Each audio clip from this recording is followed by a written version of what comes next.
Numa distribuição Sinapse, Os Impressionistas, versão brasileira Áudio News. Cézanne. De todos os grandes impressionistas, Paul Cézanne é o maior artista. Na lista dos que compraram suas obras sem contar a admiração que expressaram por ele, figuram os grandes nomes da arte nos últimos 100 anos. Monet, Gauguin, Bonnard, Matisse, Picasso, Henry Moore e até o pintor americano Jasper Johns. Todos possuíram obras do homem chamado de pai da pintura moderna. Foi Cézanne quem deu ao impressionismo uma nova forma de representar o mundo, uma forma que abalou as convenções artísticas de 5 séculos. Ele desenvolveu um estilo de pintar do qual emergem diversas perspectivas. A forma é fragmentada e geralmente mais geométrica. A escala é frequentemente abalada. Um artista e crítico inglês disse: ele foi o Cristóvão Colombo de um novo continente de forma artística.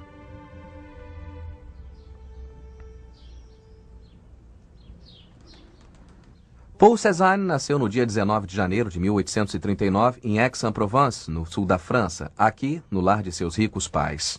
O pai dele era um chapeleiro de sucesso, comprou o único banco da cidade quando Paul ainda era menino. Na cidade, em que havia uma ótima e antiga universidade e havia sido a capital da região antes da Revolução, a vida era refinada e confortável. O relacionamento de Paul Cézanne com seu pai, Louis Auguste, era sempre tempestuoso, partindo do fato de que Louis Auguste queria que o filho fosse advogado. Cézanne foi matriculado na Faculdade de Direito em Aix, mas nutria sonhos de se tornar artista. Ele foi incentivado por um curso de desenho, passando depois para um curso em meio período de pintura, mas o pai se recusava a dar a ele a permissão e dinheiro para ir para Paris. Porém, sem saber, o pai o ajudou a realizar seu sonho de 2 formas. Primeiro, comprou uma luxuosa casa nos arredores de Aix, chamada Jardin de Buffon, ou Casa dos Ventos, que mais tarde serviu de inspiração para as obras de Cézanne. E segundo, permitiu que o filho pintasse seu retrato. Aqui está Louis Auguste, na parede do salão de Jardin de Buffon. A obra foi feita em gesso, foi removida da parede e emoldurada, e agora está aqui, na National Gallery, em Londres. O enfoque da obra é jovial, inexperiente, parte dela está inacabada. Veremos que mais tarde na carreira de Cézanne, obras inacabadas tiveram profunda importância. Aqui se deve a ele não dominar a técnica, deve-se pintar em gesso enquanto ele ainda está úmido. A mão não foi terminada e não há sombras para as pernas. Mas o rosto é o componente central da pintura. Está bem acabado e espesso, quase aplicado com uma espátula. O que isso nos diz sobre o relacionamento de Cézanne com o pai? Creio que é uma visão autoritária, levemente fria e imparcial. Essa era a consideração do pai dele. Há também o fato de ser mesquinho. Acho que não se pode notar isso nessa obra. Mas ele e Cézanne sempre discutiam por questões financeiras, de certa forma literal e metaforicamente. Cézanne está se espelhando no pai. Tenta elogiá-lo e satisfazê-lo para que lhe permitisse voltar a Paris e estudar pintura adequadamente. Mas, ao mesmo tempo, Cézanne indica um desejo subversivo de se desgarrar. Ele quer vingança e esta é a forma de expressá-la. Em 1861, seu pai enfim cedeu e permitiu que ele fosse para Paris, que cada vez mais se firmava como a cidade dominante da arte ocidental. Ele entrou para uma escola de arte e passou semanas no Museu do Louvre copiando a obra de Tiziano, Rubens, Michelangelo e outros mestres. Mas Cézanne começou a perceber que havia mestres modernos na cidade também, pintores como Pissarro, Manet, Monet e Renoir, a quem Émile Zola, seu amigo de infância, o apresentou. Entretanto, Cézanne era tímido e seu jeito era longe de ser cativante, o que lhe causava a sensação crescente de estar fora de seu lugar. Entre 1861 e 1870, ele passou invernos em Paris e verões em Aix, acanhado no norte, isolado no sul, em uma busca febril pela identidade artística.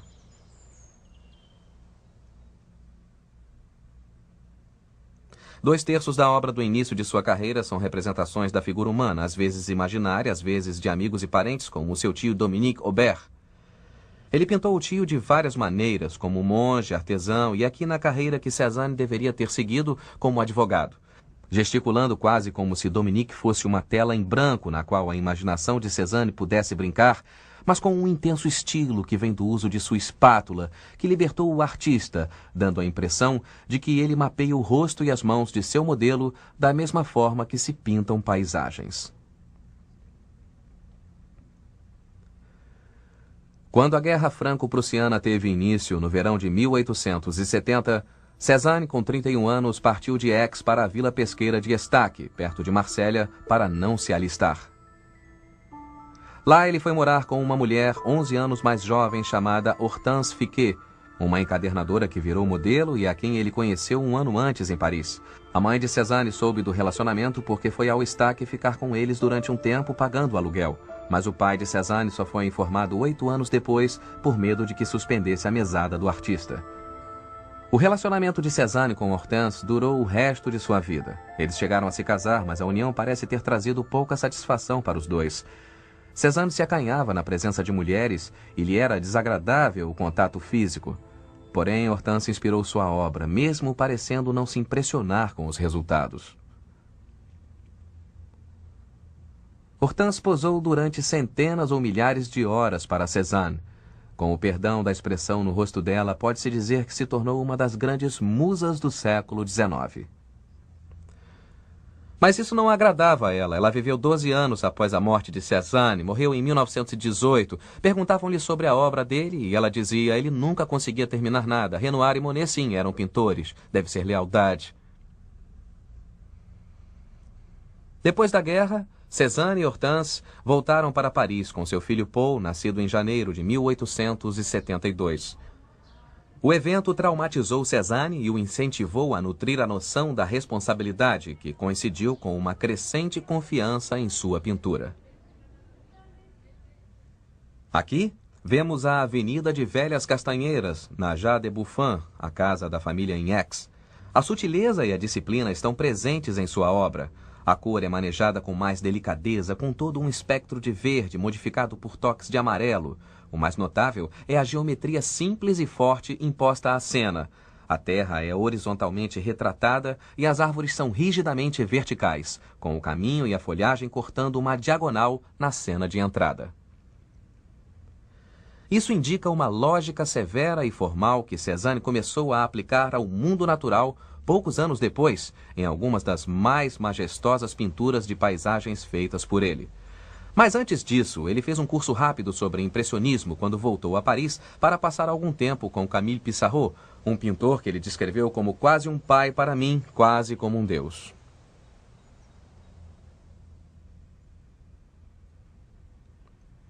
Esta obra marcou o início de Cézanne como um grande pintor e foi uma das poucas obras vendidas na primeira exposição impressionista em 1874. Foi feita em Auvers, no ano anterior, sob supervisão de Pissarro, que ensinou a ele o processo da pintura em exteriores, a eliminação de cores escuras de sua paleta e a captura de efeitos fugazes e vibrantes da crua luz do norte. Mas mesmo aqui, na pintura chamada A Casa do Enforcado, em homenagem a uma lenda local, Cézanne mostra uma receptividade ainda maior da natureza. Ele constrói a superfície da pintura, trabalhando e retrabalhando a imagem, até que as árvores, as chaminés e as beiradas dos telhados se destaquem levemente da tela densa e granulada, como se tivessem sido também esculpidas, enfatizando volumes e formas angulares, além da paisagem pintada.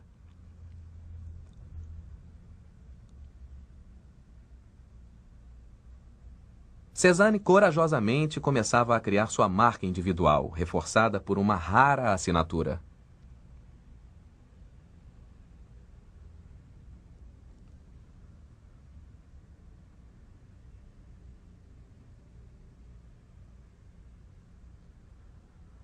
Na mesma exposição impressionista da Casa do Enforcado, Cézanne revelou seu lado oculto, um pintor de obras voyeurísticas, eróticas, teatrais e por vezes humorísticas, como esta, uma moderna Olímpia, uma homenagem e gentil paródia à obra anterior de Manet, com o próprio Cézanne observando enquanto Olímpia se revela. Nem todos ficaram impressionados. Um crítico comentou: no domingo, o público se apinhou para zombar de uma fantástica figura revelada sob um céu de ópio para um viciado em drogas. A aparição de carne rosa e nua, forçada através de um tipo de demônio ou incubus, como uma visão voluptuosa neste canto do paraíso artificial, deixou até o mais corajoso com falta de ar. O Sr. Cézanne deu meramente a impressão de ser um louco. Igualmente proeminentes na pintura de Olímpia são a mesa com frutas à esquerda e o grande vaso com flores à direita. Um sinal sutil da crescente obsessão de Cézanne por um gênero de pintura negligenciado e fora de moda, a natureza morta.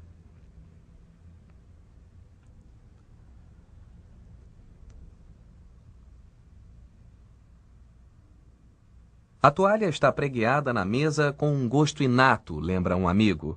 Depois, Cézanne arrumou as frutas, contrastando os tons, fazendo vibrarem os complementares. Verdes contra vermelhos, amarelos contra azuis, mexendo, virando, equilibrando as frutas como ele desejava, usando moedas para isso. Ele teve o maior cuidado com essa tarefa. Parecia um banquete para os olhos dele.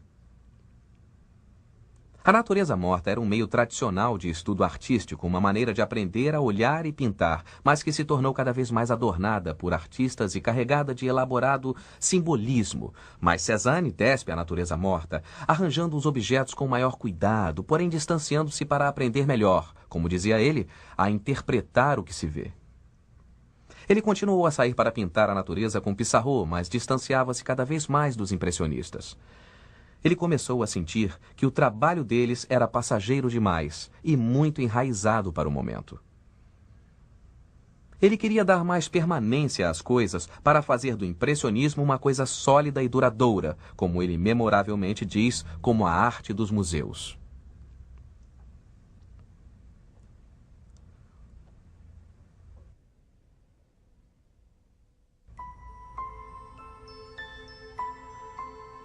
No século XIX, no fim da década de 70 e começo da de 80, ele executou mais de uma dúzia de obras estreitamente ligadas da visão panorâmica do Estaque, na direção de uma cadeia montanhosa sobre a Baía de Marsella. Cézanne ficou fascinado com as variações de composição resultantes da mudança de seu ponto de vantagem ou de quando ele mudava levemente o ângulo de visão. Sua obra começou a contrastar as formas geométricas coesas das árvores e construções à frente com as formas mais espalhadas e irregulares das montanhas ao fundo. Tudo foi unificado e harmonizado por uma técnica de pinceladas quadradas e triangulares, como um mosaico pintado à mão.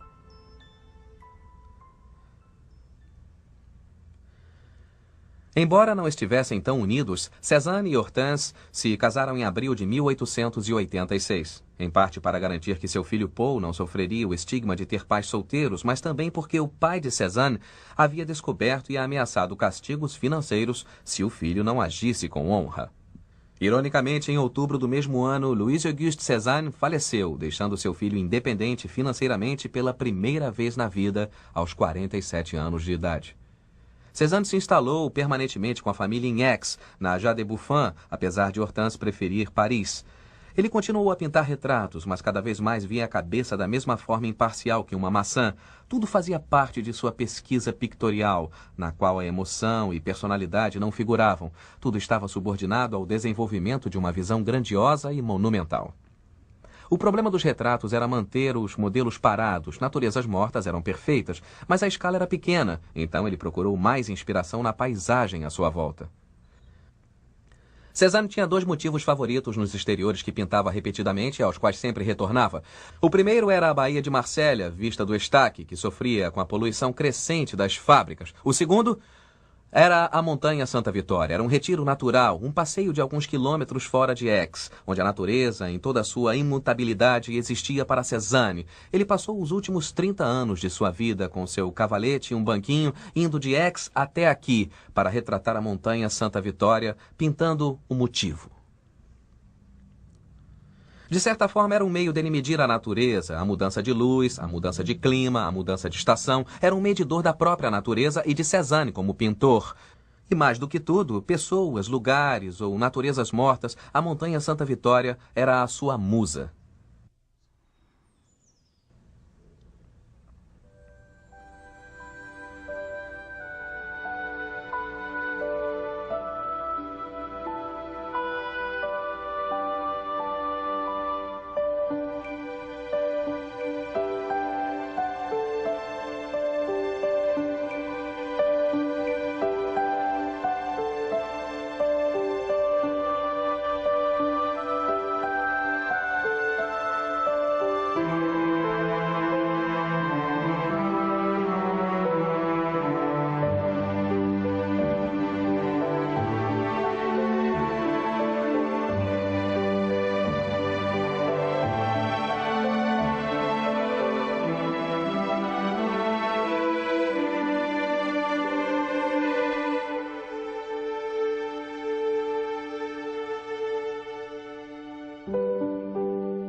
Ao mesmo tempo, Cézanne continuou a desenvolver suas naturezas mortas, tornando-se mais inovador e experimental em obras como esta. As maçãs e cebolas de cores vivas enfatizam as formas sensualmente curvas do cupido de gesso.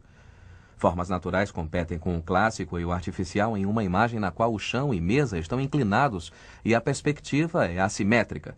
O sentido de deslocamento é cada vez mais forte.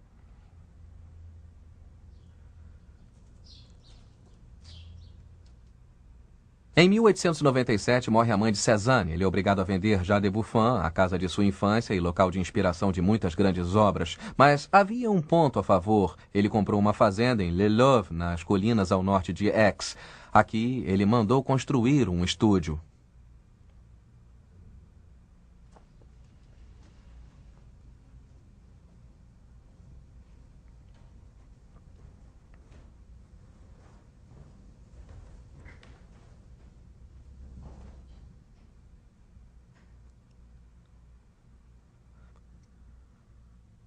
Fantástico. Este é o santuário interno, seu espaço particular, o laboratório onde ele trabalhava e pensava. Ele mandou projetá-lo, portanto, de certa forma, é o lugar ideal para ele. Por quê? Em primeiro lugar, pelo tamanho. A escala é grande, há uma noção de espaço para cima e para todas as direções. Mas o mais importante é a iluminação. Ele tem uma janela enorme aqui. Esta fica de frente para o norte, proporcionando luz melhor e mais estável, enquanto o sol vai do leste para o oeste. Mas ele também opta pela luz do sol, desprezada por muitos artistas. Só que ele usa cortinas para controlar o ambiente quando precisa. Olhando em volta, vemos a confusão, a parafernália, o equipamento necessário para um pintor. Vindo para cá, ficamos mais próximos de Cézanne, de certa forma. Aqui, o mestre está presente em sua ausência. Há o seu avental, seu casaco, seu guarda-chuva e o chapéu maravilhosamente empoeirado que ele usava o tempo inteiro, mesmo quando saía sob o sol quente. Aqui temos um pequeno cavalete, onde desenhos e pequenas pinturas a óleo eram feitas. Os primeiros traços da natureza morta. Aqui estão recriadas cebolas e as celebradas maçãs, o cupido em gesso que ele imortalizou em 2 magníficas obras com uma cópia ao fundo. E então, os crânios, as mórbidas naturezas mortas, o memento mori que ele também pintou. Aqui à frente, a sua bolsa. Era a que ele levava para o campo. Ali está o banquinho, um lugar para as pinturas.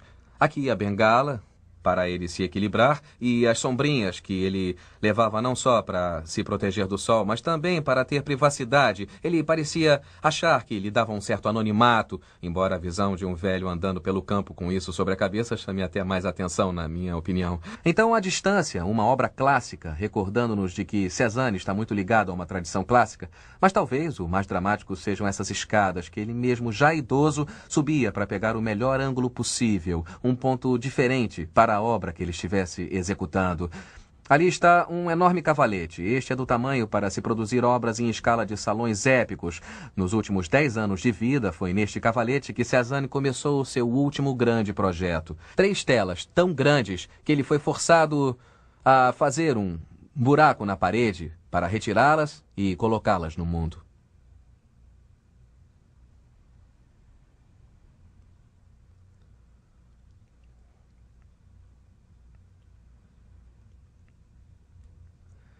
Segundo a história da arte, as maiores obras de qualquer artista são feitas em seus últimos anos de vida, geralmente por razões sentimentais, mas, no caso de Cézanne, seu projeto mais ambicioso foi bem no fim de sua vida. Eu acho que esta pintura aqui na minha frente é uma das maiores conquistas dos últimos 200 anos.